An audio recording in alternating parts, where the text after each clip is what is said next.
वाहिगुरू जी का खालसा वाहिगुरू जी की फतेह।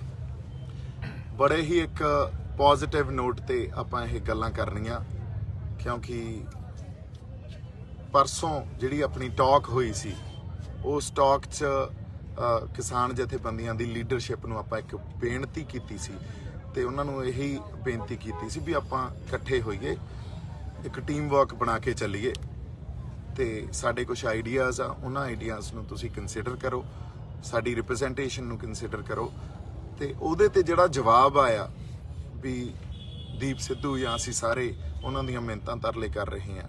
सो ये बड़ी सुखावी गल या एक चंगी गल नहीं हुंदी। इस करके नहीं हुंदी असीं एक संघर्ष च बैठे हाँ, उस संघर्ष च जिस भावना चों ये गल असीं कही सी, जिस भावना चों ये गल कही सी, वो भावना सी लोक हित दी, संघर्ष दे हित दी या एक टीम वर्क दी ते एका बना के रखण दी। क्योंकि जे असीं एका बना के रखांगे ते आपदे आइडियाज़ नूं या आपदे जिहड़े स्ट्रैटेजिक साडे कोले कुछ रणनीति बनाउण दे जिहड़े है ना साडे पैंतड़े आ उन्हां नूं डिस्कस करांगे, उहदे नाल किते ना किते असीं मजबूत ही होवांगे। क्योंकि जिहड़ी सरकार दे खिलाफ असीं लड़ रहे हैं उन्हां कोले बहुत ज़्यादा रिसोर्सिस भी आ और मल्टी पॉइंट इंफॉर्मेशन नाल असीं लड़ रहे हैं। मल्टी पॉइंट इंफॉर्मेशन नूं जे तुसीं समझदे हो तां उन्हां कोले इहो ਜਿਹੇ प्लेटफॉर्म आ जिथों ਉਹ ਆਪਦਾ ਬਿਰਤਾਂਤ ਜਾਂ ਆਪਦਾ ਨੈਰੇਟਿਵ ਲੋਕਾਂ 'ਚ ਸਿੱਟਦੇ ਆ ਤੇ ਸਾਡੇ ਕੋਲੇ ਲਿਮਿਟਿਡ ਰਿਸੋਰਸਿਸ ਆ ਜਾਂ ਉਸ ਤਰ੍ਹਾਂ ਦੇ ਮਲਟੀ ਪੁਆਇੰਟ ਇੰਫੋਰਮੇਸ਼ਨ ਨੂੰ टक्कर देण दा या डिस्ट्रॉय देण दा साडे कोले रिसोर्सिस लिमिटेड आ, पर फिर भी असीं बाखूबी निभा रहे हैं। सो जो कि साडे संघर्षी बंदियां दी या आपां कह लईए ਜਿਹੜੀਆਂ रूहां ਜਿਹੜੀਆਂ जथेबंदियां इस संघर्ष च शमूलीयत कर रही उन्हां दी बहुत वड्डी ये देन आ या उन्हां दी एक बहुत वड्डा योगदान आ ये। पर आपां असल गल ते आउणे आ। असल गल ये आ भी परसों आपां ये गल कीती सी भी इस संघर्ष दा जिहड़ा मूल खासा पहला तो उन्होंने समझ लीए, जिस तरह की व्यापक इत्थे शमूलीयत हुई है, एक डाइवर्स पार्टिसिपेशन हुई है, उन्होंने समझ लीए। ये आपां गल कीती तो इसे करके ये गल सामने आई भी ये संगत का संघर्ष बन गया, लोगों का संघर्ष बन गया, किसी व्यक्ति या किसी जथेबंदी तक लिमिटेड नहीं रहा। सो इसे भावना चों ये गल आपां लैके आए भी असीं इकट्ठे होईए, एक टीम वर्क करके चल गए तो ये बेनती सहित थोनों असीं ये गल्लां दस रहे हैं। बार बार सोशल मीडिया ते आके गल इस करके दसनी पै रही आ क्योंकि बिना सोशल मीडिया तो साडे कोले होर कोई राह ही नहीं है, तुसीं परसनली गल ही नहीं कर रहे। सो इस गल नूं भाई वो लाइट बना के रखो। सो इस गल नूं जे आपां सीरियसली हुण समझांगे इहदे ते थोड़ी जी गलबात करते हैं। जिहड़ी भावना चो यह गल कही गई उस भावना नूं नहीं समझा गया, पर यह समझा गया भी मिन्नतां तरले कर रहे हैं। पहलां तां ये गल आपां क्लीयर कर लईए भी तुसीं सानूं इस संघर्ष दा या इह स्ट्रगल दा पार्ट मनदे हो कि नहीं मनदे। जे तुसीं सानूं इस संघर्ष दा या इस स्ट्रगल दा पार्ट मनदे हो फिर तां सानूं इकट्ठे बैठना चाहिदा, साडे आइडियाज़ तुहानूं लैणे चाहीदे आ। जे इस संघर्ष दा या इस स्ट्रगल दा पार्ट सानू मनदे नहीं तुसीं, इहदा जवाब तुसीं प्लीज़ हुण पब्लिकली दिओ। क्योंकि जिस तरह दीयां पोजीशनस तुसीं लै रहे हो, जिस तरह दे परसनल अटैक तुसीं कर रहे हो, वो परसनल अटैक बड़ी चंगी गल नहीं आ। ये वार वार आपां गल कर रहे हैं भी अपने तां सिद्धांतक वखरेवे आ, होर तां अपना कोई वखरेवा ही नहीं आ। सो इस करके जिहड़ा ये माइंड सैट आ ना, जे तुसीं सानू इस संघर्ष दा पार्ट नहीं मनदे, ये जिहड़ी समझ आ ये समझ उनी या उवें ही आ जिवें सरकारां दी समझ आ। या सरकार जिवें गल करदी आ भी देखो जिहड़े इत्थे लोग बैठे आ वो किसान नहीं आ, वो किसी पोलीटिकल एजेंडे हेठ आए हुए लोग आ या गमराह कीते हुए लोग आ। हुण जदों सरकार ते साडे च कोई फर्क ही नहीं रह जांदा, तुसीं सानू इस संघर्ष दा पार्ट ही नहीं मनदे ते सरकार सानू किसान नहीं मनदी, फिर तां गल आ जिहड़ी वो कोई बाली वधिया नहीं आ, फिर तो सरकार वांगू असीं बिहेव करन लग गए। सो साडी फिर एक बार बेनती है भी सरकार दे वांगू या उस माइंड सैट दे नाल सोचना असीं बंद करिए। असीं एक कंस्ट्रक्टिव या पॉजिटिव माइंड सैट दे नाल सारे आपदे जिहड़े सोच आ उहनूं पैदा करिए।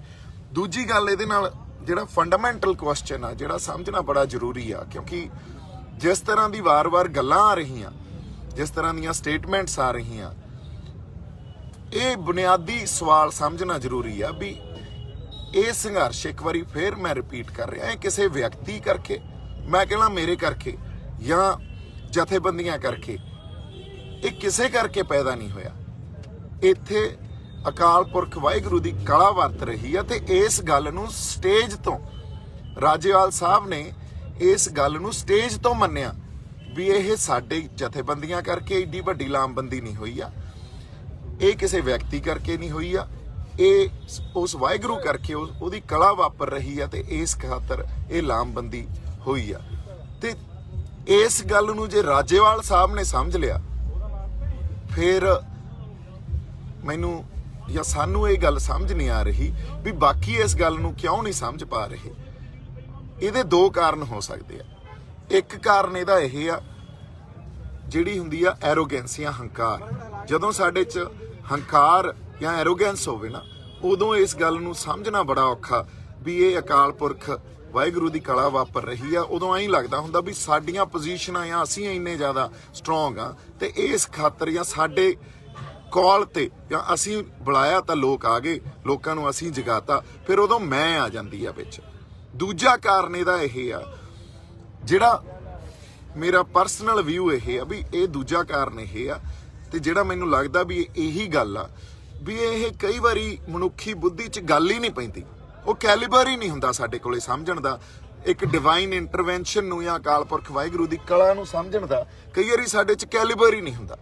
ਸਾਨੂੰ ਇਸ ਗੱਲ ਦੀ ਸਮਝ ਹੀ ਨਹੀਂ ਹੁੰਦੀ ਵੀ ਕਿਉਂ ਐਡਾ ਵੱਡਾ ਵਰਤਾਰਾ ਵਾਪਰ ਗਿਆ, ਕਿਸ ਤਰ੍ਹਾਂ ਅਸੀਂ ਜਿਵੇਂ ਜਾਬਤੇ 'ਚ ਬੈਠੇ ਆ, ਅਨੁਸ਼ਾਸਨ 'ਚ ਬੈਠੇ ਆ। ਤੁਸੀਂ ਇੱਕ ਗੱਲ ਮੈਨੂੰ, ਅਸੀਂ ਜੇ ਆਪਾਂ ਆਪਸ 'ਚ ਵੀ ਗੱਲ ਕਰਦੇ ਰਹਿੰਦੇ ਆ ਵੀ ਐਡਾ ਵੱਡਾ ਜਾਬਤਾ ਕਿਸੇ ਡਿਵਾਈਨ ਇੰਟਰਵੈਂਸ਼ਨ ਤੋਂ ਬਿਨਾਂ, ਅਕਾਲ ਪੁਰਖ ਵਾਹਿਗੁਰੂ ਦੀ ਕਲਾ ਤੋਂ ਬਿਨਾਂ ਰਹਿ ਸਕਦਾ? ਬਿਲਕੁਲ ਨਹੀਂ। ਪੰਜਾਬੀ ਤਾਂ ਦੂਜੇ ਦਿਨ ਲੜ ਪੈਂਦੇ ਆ, ਅੱਜ ਤੱਕ ਪਤਾ ਨਹੀਂ ਕਿੰਨੇ ਸਿਰ ਪਾੜੇ ਹੋਣੇ ਸੀ ਇੱਕ ਦੂਜਿਆਂ ਦੇ। ਸੋ ਐਡਾ ਵੱਡਾ ਜਾਬਤਾ, ਐਡੀ ਵੱਡੀ ਜਿਹੜੀ ਲਾਮਬੰਦੀ, ਔਰ ਜਿਸ ਤਰ੍ਹਾਂ ਚੜ੍ਹਦੀ ਕਲਾ, ਜਿਸ ਤਰ੍ਹਾਂ ਜੋ ਜਜ਼ਬਾ ਦਿਖਾਇਆ ਜਾ ਰਿਹਾ, ਇਹ ਉਸ ਡਿਵਾਈਨ ਇੰਟਰਵੈਂਸ਼ਨ ਤੋਂ ਬਿਨਾਂ ਨਹੀਂ ਹੋ ਸਕਦਾ ਸੀ। ਸੋ ਇਸ ਗੱਲ ਨੂੰ ਜੇ ਅਸੀਂ ਸਮਝ ਲਾਂਗੇ ਤੇ ਜਿੰਨਾ ਜਲਦੀ ਸਮਝ ਲਾਂਗੇ, ਮੇਰੇ ਖਿਆਲ 'ਚ ਸਾਡੇ ਜਿਹੜੇ ਸੰਘਰਸ਼ ਦੇ ਨਤੀਜੇ ਆ ਉਹ ਬੜੇ ਸੁਖਾਵੇਂ ਨਿਕਲਣਗੇ। ਕਿਉਂਕਿ ਹੁਣ ਇਸ ਸੰਘਰਸ਼ ਨੂੰ ਜੇ ਅਸੀਂ ਕਹੀਏ ਕੋਈ ਜਥੇਬੰਦੀ ਜਾਂ ਕੋਈ ਵਿਅਕਤੀ ਇਸ ਸੰਘਰਸ਼ ਨੂੰ ਕੋਈ ਠੇਸ ਜਾਂ ਕੋਈ ਨੁਕਸਾਨ ਪਹੁੰਚਾ ਸਕਦਾ, ਉਹ ਤਾਂ ਨਹੀਂ ਹੋ ਸਕਦਾ। ਕਿਉਂਕਿ ਸੰਗਤ ਰੂਪੀ ਫੈਸਲੇ ਲਏ ਜਾਂਦੇ ਆ, ਔਰ ਸੰਗਤ ਫੈਸਲੇ ਲੈਂਦੀ ਆ ਤੇ ਉਹਨਾਂ ਨੂੰ ਇੰਪਲੀਮੈਂਟ ਕਰਦੀ ਆ। ਠੀਕ ਆ, ਅਸੀਂ ਇਹ ਮੰਨਦੇ ਆ ਵੀ ਕਿਸਾਨ ਜਥੇਬੰਦੀਆਂ ਅਗਵਾਈ ਕਰ ਰਹੀਆਂ, ਤੇ ਇਸੇ ਗੱਲ ਖਾਤਰ ਅਸੀਂ ਵੀ ਮੰਨਦੇ ਆ ਵੀ ਕਿਸਾਨ ਜਥੇਬੰਦੀਆਂ ਨੇ ਵੀ ਆਪਦਾ ਰੋਲ ਨਿਭਾਇਆ, ਉਹਨਾਂ ਕੋਲੇ ਤਜਰਬਾ ਵੀ ਆ, ਤੇ ਅਸੀਂ ਇਸ ਗੱਲ ਲਈ ਉਹਨਾਂ ਦਾ ਸਤਿਕਾਰ ਵੀ ਕਰਦੇ ਆ। ਪਰ ਕਈ ਵਾਰੀ ਪੁਰਾਣੇ ਤਜਰਬਿਆਂ ਤੋਂ ਵੀ ਗਾਂਹ ਦੀਆਂ ਗੱਲਾਂ ਹੋ ਜਾਂਦੀਆਂ। ਪੁਰਾਣੇ ਤਜਰਬਿਆਂ ਤੋਂ ਕਈ ਵਾਰੀ ਸਾਨੂੰ ਥੋੜਾ ਬਹੁਤ ਅੱਗੇ ਸੋਚਣਾ ਪੈਂਦਾ, ਹੱਲ ਪਏ ਹੁੰਦੇ ਆ। ਕਈ ਵਾਰੀ ਇੱਕ ਪਾਸੇ ਜਿਵੇਂ ਆਪਾਂ ਦੇਖਦੇ ਆ, ਦੂਜੇ ਪਾਸੇ ਹੱਲ ਪਿਆ ਹੁੰਦਾ। ਸੋ ਸਾਨੂੰ ਆਪਦੇ ਆਪ ਨੂੰ ਜੇ ਅਸੀਂ ਪੂਰਾ ਪੋਜ਼ਿਟਿਵਿਟੀ ਨਾਲ ਜਾਂ ਪੋਜ਼ਿਟਿਵ ਢੰਗ ਨਾਲ ਜਾਂ ਖੋਲ ਕੇ ਆਪਦੇ ਦਿਮਾਗ ਨੂੰ ਰੱਖਾਂਗੇ ਤੇ ਐਕਸੈਪਟੇਬਿਲਿਟੀ ਜਿਹਨੂੰ ਕਹਿੰਦੇ ਆ, ਐਕਸੈਪਟੇਬਿਲਿਟੀ ਨੂੰ ਕੀ ਕਹਿੰਦੇ ਆ ਪੰਜਾਬੀ 'ਚ, ਵੀ ਤੁਸੀਂ ਪ੍ਰਵਾਨ ਕਰੋਗੇ ਇਹਨਾਂ ਗੱਲਾਂ ਨੂੰ ਜਾਂ ਸਮਝੋਗੇ ਇਹਨਾਂ ਗੱਲਾਂ ਨੂੰ, ਤਾਂ ਮੇਰੇ ਖਿਆਲ 'ਚ ਸਾਨੂੰ ਹੱਲ ਮਿਲ ਜਾਣਗੇ। ਹੱਲ ਹੈਗੇ ਆ। ਅਸੀਂ ਆਪਸ 'ਚ ਰੋਜ਼ ਇਹੀ ਡਿਸਕਸ਼ਨ ਕਰਦੇ ਰਹਿੰਦੇ ਆ, ਸੰਗਤ 'ਚ ਜਾ ਕੇ ਇਹ ਡਿਸਕਸ਼ਨ ਕਰਦੇ ਰਹਿੰਦੇ ਆ। ਸੰਗਤ ਨੇ ਬੜੇ ਸੋਹਣੇ ਸਾਨੂੰ ਹੱਲ ਸੁਝਾਏ ਆ। ਇਨਫੈਕਟ ਲੋਕਾਂ ਨੇ ਹੱਲ ਸੁਝਾਏ, ਲੋਕਾਂ ਨੇ ਦੱਸਿਆ ਵੀ ਆਹ ਗੱਲਾਂ ਕਿਉਂ ਨਹੀਂ ਹੋ ਰਹੀਆਂ। 3 4 5 ਉਹਨਾਂ ਨੇ ਵੱਖਰੇ ਸਾਨੂੰ ਆਪਸ਼ਨਸ ਦਿੱਤੇ, ਇਹ ਲੋਕਾਂ 'ਚੋਂ ਮਿਲੇ ਆ। ਅਸੀਂ ਕੋਈ ਬਾਹਲੇ ਇੰਟੈਲੀਜੈਂਟ ਨਹੀਂ ਆ, ਅਸੀਂ ਕੋਈ ਵੱਖਰੇ ਨਹੀਂ ਪੈਦਾ ਹੋਏ, ਹਨਾ। ਜਦੋਂ ਸਾਡਾ ਲੋਕਾਂ ਨਾਲ ਕਨੈਕਟ ਹੋਊਗਾ, ਲੋਕ ਬਹੁਤ ਸੋਹਣੇ ਸੁਝਾਅ ਦੇ ਦੇਣਗੇ। ਤੇ ਜਦੋਂ ਡਾਇਸਪੋਰਾ ਜਾਂ ਜਿਹੜੇ ਸਾਡੇ ਬਾਹਰ ਬੰਦੇ ਬੈਠੇ ਆ, ਉੱਥੇ ਜਿਹੜੀ ਸੰਗਤ ਬੈਠੀ ਆ, ਉਹਨਾਂ ਦਾ ਧਿਆਨ ਜਾਂ ਉਹਨਾਂ ਦਾ ਇਸ ਟਾਈਮ, ਚਾਹੇ ਉਹ ਹੈ ਨਹੀਂ ਇਸ ਸੰਘਰਸ਼ 'ਚ, ਪਰ ਉਹ ਹੈ ਇਸ ਸੰਘਰਸ਼ 'ਚ ਹੀ, ਇਹ ਤਾਂ ਸਾਨੂੰ ਮੰਨਣਾ ਪਊ। ਹੁਣ ਉਹਨਾਂ ਨੇ ਬੜੇ ਸੋਹਣੇ ਸੁਝਾਅ ਭੇਜੇ ਆ। ਸੋ ਜੇ ਅਸੀਂ ਕਿਉਂਕਿ ਉਹ ਵੱਖਰੇ ਸਿਸਟਮ 'ਚ ਰਹਿ ਰਹੇ ਆ, ਉਹ ਉਸ ਵੈਸਟ ਦੀ ਦੁਨੀਆ 'ਚ ਰਹਿ ਰਹੇ ਆ, ਜਿੱਥੇ ਉਹਨਾਂ ਨੇ ਬੜੇ ਤਰ੍ਹਾਂ ਦੇ ਤਜਰਬੇ ਵੀ ਦੇਖੇ ਆ, ਬੜੇ ਤਰ੍ਹਾਂ ਦੇ ਲਾਅ ਵੀ ਉੱਥੇ ਆਲਰੇਡੀ ਇੰਪਲੀਮੈਂਟ ਆ, ਤੇ ਉਹਦੇ ਕਨਸੀਕੁਐਂਸ ਜਾਂ ਉਹਦੇ ਕਨਸੀਕੁਐਂਸਸ ਨੂੰ ਕੀ ਕਹਿੰਦੇ ਆ, ਕਨਸੀਕੁਐਂਸਸ ਕੀ ਹੁੰਦੇ ਆ ਵੀ ਰਿਜ਼ਲਟਸ, ਹਨਾ, ਵੀ ਉਹ ਵੀ ਉਹਨਾਂ ਨੇ ਦੇਖੇ ਆ। ਤਾਂ ਇਸ ਕਰਕੇ ਸਾਨੂੰ ਵੀ ਸੁਝਾਅ ਲੋਕਾਂ ਚੋਂ ਹੀ, ਸੰਗਤ ਚੋਂ ਹੀ ਮਿਲੇ ਆ, ਆਪਾਂ ਉਹਨਾਂ ਨੂੰ ਵਿਚਾਰੀਏ, ਟੀਮ ਵਰਕ ਬਣਾ ਕੇ ਚੱਲੀਏ। ਸਾਡੇ ਜਿਹੜੇ ਤੁਹਾਡੇ ਨਾਲ ਸਿਧਾਂਤਕ ਵਖਰੇਵੇਂ ਹੋ ਸਕਦੇ ਆ, ਔਰ ਸਿਧਾਂਤਕ ਵਖਰੇਵੇਂ ਜਦੋਂ ਇਕੱਠੇ ਮਿਲ ਕੇ ਬੈਠਾਂਗੇ ਉਦੋਂ ਸਿਧਾਂਤਕ ਵਖਰੇਵੇਂ ਵੀ ਕਈ ਵਾਰੀ ਅਸੀਂ ਠੀਕ ਕਰ ਸਕਦੇ ਆ, ਜਾਂ ਉਹਨਾਂ ਵਖਰੇਵਿਆਂ ਨੂੰ ਅਸੀਂ ਇੱਕ ਕਾਮਨ ਗਰਾਊਂਡ ਤੇ ਜਾਂ ਕਾਮਨ ਪੇਜ ਤੇ ਲਿਆ ਸਕਦੇ ਆ। ਪਰ ਇਹਦਾ ਮੈਂ ਤੁਹਾਨੂੰ ਐਗਜ਼ਾਮਪਲ ਦੇ ਦਿੰਦਾ।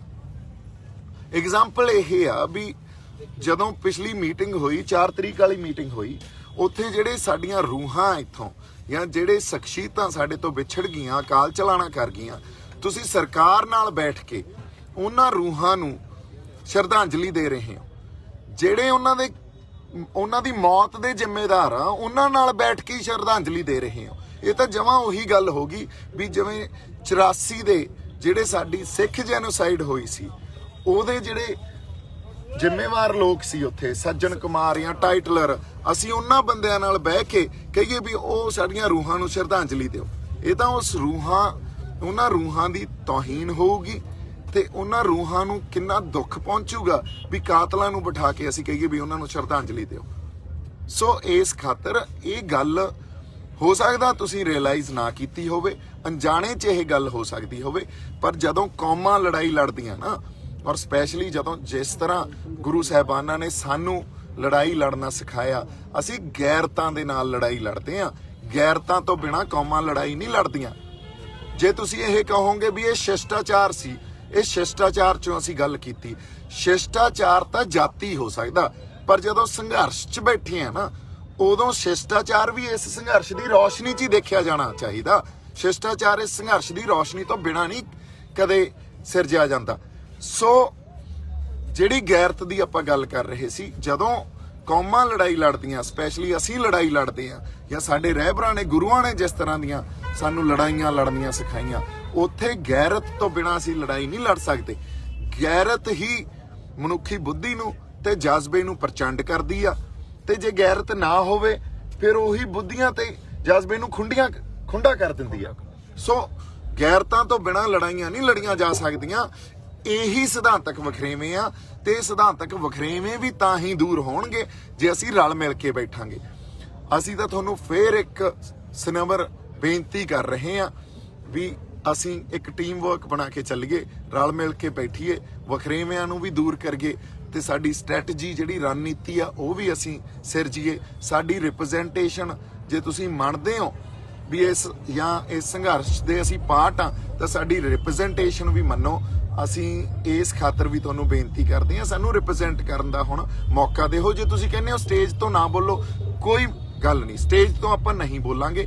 ਹੁਣ ਵੀ ਕਹਿ ਰਹੇ ਹਾਂ ਸਟੇਜ ਤੋਂ ਨਹੀਂ ਬੋਲਾਂਗੇ, ਪਰ ਜੇ ਫੇਰ ਵੀ ਗੱਲ ਸਮਝ ਨਹੀਂ ਆਉਂਦੀ ਆ, ਮੈਂ ਤੁਹਾਨੂੰ ਜੇ ਸੱਚੀ ਗੱਲ ਮੇਰੇ ਤੋਂ ਪੁੱਛੋ, ਰੋਜ਼ ਇੰਨੀ ਸੰਗਤ ਆਉਂਦੀ ਆ ਔਰ ਉਹ ਕਹਿੰਦੀ ਆ ਬਾਈ ਜੀ ਤੁਸੀਂ ਸਟੇਜ ਵੱਖ ਲਾਓ, ਤੁਸੀਂ ਆਪਦੀ ਗੱਲ ਲਿਜਾਣੀ ਸ਼ੁਰੂ ਕਰੋ। ਅਸੀਂ ਉਹਨਾਂ ਨੂੰ ਕਹਿੰਦੇ ਆ ਨਹੀਂ ਜੀ ਇਹ ਗੱਲ ਨਹੀਂ ਕਰਨੀ, ਆਪਾਂ ਇੱਕ ਜਾਬਤਾ ਤੇ ਏਕਾ ਨਹੀਂ ਤੋੜਨਾ। ਫੇਰ ਉਹ ਕਹਿੰਦੇ ਆ ਵੀ ਤੁਸੀਂ ਐਂ ਕਰੋ, ਤੁਸੀਂ ਮੂਹਰੇ ਲੱਗੋ। ਆਪਾਂ ਇਹੋ ਜਿਹਾ ਕੁਛ ਨਹੀਂ ਕਰਨਾ। ਇੱਕ ਵਾਰੀ ਫੇਰ ਕੋਸ਼ਿਸ਼ ਇਹ ਆ ਵੀ ਅਸੀਂ ਇਕੱਠੇ ਬਹਿ ਕੇ ਇੱਕ ਟੀਮ ਵਰਕ ਬਣਾ ਕੇ ਚੱਲੀਏ, ਔਰ ਇੱਥੇ ਜਿਹੜੇ ਸਾਰੀ ਸਾਡੀ ਸੰਗਤ ਬੈਠੀ ਆ, ਇਹਨਾਂ ਦਾ ਵੀ ਇਹੀ ਵਿਚਾਰ ਆ ਵੀ ਇੱਕ ਟੀਮ ਵਰਕ ਬਣਾ ਕੇ ਚੱਲੀਏ। ਇੰਨੀਆਂ ਕੁ ਬੇਨਤੀਆਂ ਤੁਹਾਡੇ ਨਾਲ ਕਰਨੀਆਂ ਸੀ, ਪਰ ਜੇ ਬਾਈ ਚਾਂਸ ਇਹ ਟੀਮ ਵਰਕ ਨਹੀਂ ਪੈਦਾ ਹੁੰਦਾ ਹੁਣ ਤਾਂ, ਔਰ ਜੇ ਤੁਸੀਂ ਰਿਪਰੈਜ਼ੈਂਟੇਸ਼ਨ ਨਹੀਂ ਦਿੰਦੇ ਜਾਂ ਪੋਲੀਟੀਕਲ ਡਿਪਲੋਮੈਸੀ 'ਚ ਸਾਡੀ ਰਿਪਰੈਜ਼ੈਂਟੇਸ਼ਨ ਨਹੀਂ ਲੈਂਦੇ, ਫਿਰ ਕੋਈ ਨਾ ਕੋਈ ਤਾਂ ਹੱਲ ਆਪਾਂ ਨੂੰ ਇਸ ਡੈਡਲੌਕ ਨੂੰ ਤੋੜਨ ਖਾਤਰ, ਜਿਹੜਾ ਡੈਡਲੌਕ ਬਣ ਗਿਆ ਹੁਣ, ਉਹਨੂੰ ਤੋੜਨ ਖਾਤਰ ਤਾਂ ਕਰਨਾ ਪਊਗਾ ਨਾ। ਔਰ ਉਹ ਡੈਡਲੌਕ ਨੂੰ ਤੋੜਨ ਖਾਤਰ ਸੰਗਤ ਰੂਪੀ ਹੱਲ ਕਰਾਂਗੇ। ਹੱਲ ਹੈਗੇ ਆ, ਤੇ ਤੁਹਾਨੂੰ ਹੱਥ ਜੋੜ ਕੇ ਜਾਂ ਬਜ਼ੁਰਗਾਂ ਨੂੰ ਸਤਿਕਾਰ ਸਹਿਤ ਅਸੀਂ ਇਹ ਬੇਨਤੀ ਕਰਦੇ ਹਾਂ ਵੀ ਆਪਾਂ ਬੈਠੀਏ ਤੇ ਬੈਠ ਕੇ ਕੋਈ ਹੱਲ ਕੱਢੀਏ। ਜੇ ਤੁਸੀਂ ਸਰਕਾਰ ਨਾਲ, ਜਿਹੜੀ ਸਾਡੀ ਦੁਸ਼ਮਣ ਆ, ਉਹਨਾਂ ਨਾਲ ਬੈਠ ਕੇ 7-8 ਮੀਟਿੰਗਾਂ ਕਰ ਸਕਦੇ ਹੋ, ਤੇ ਸਾਡਾ ਤਾਂ ਕੁਝ ਨਹੀਂ ਵੰਡਿਆ, ਹਨਾ। ਸੋ ਫਿਰ ਆਪਾਂ ਤਾਂ ਇੱਕ ਪਾਸੇ ਸੰਘਰਸ਼ ਲੜ ਰਹੇ ਹਾਂ, ਮਕਸਦ ਇੱਕ ਆ, ਤੇ ਫਿਰ ਸਾਡੇ ਨਾਲ ਮੀਟਿੰਗ ਕਰਨ 'ਚ ਤੁਹਾਡਾ ਮੇਰੇ ਖਿਆਲ 'ਚ ਕੁਛ ਘਟਣਾ ਨਹੀਂ। ਅਸੀਂ ਸਤਿਕਾਰ ਤੇ ਮਾਣ ਹੀ ਦੇਵਾਂਗੇ, ਬਹੁਤ ਸਾਰਾ ਪਿਆਰ ਸਤਿਕਾਰ। ਜਿਉਂਦੇ ਵਸਦੇ ਰਹੋ। ਸਤਿ ਸ਼੍ਰੀ ਅਕਾਲ ਜੀ। ਵਾਹਿਗੁਰੂ ਜੀ ਕਾ ਖਾਲਸਾ, ਵਾਹਿਗੁਰੂ ਜੀ ਕੀ ਫਤਿਹ।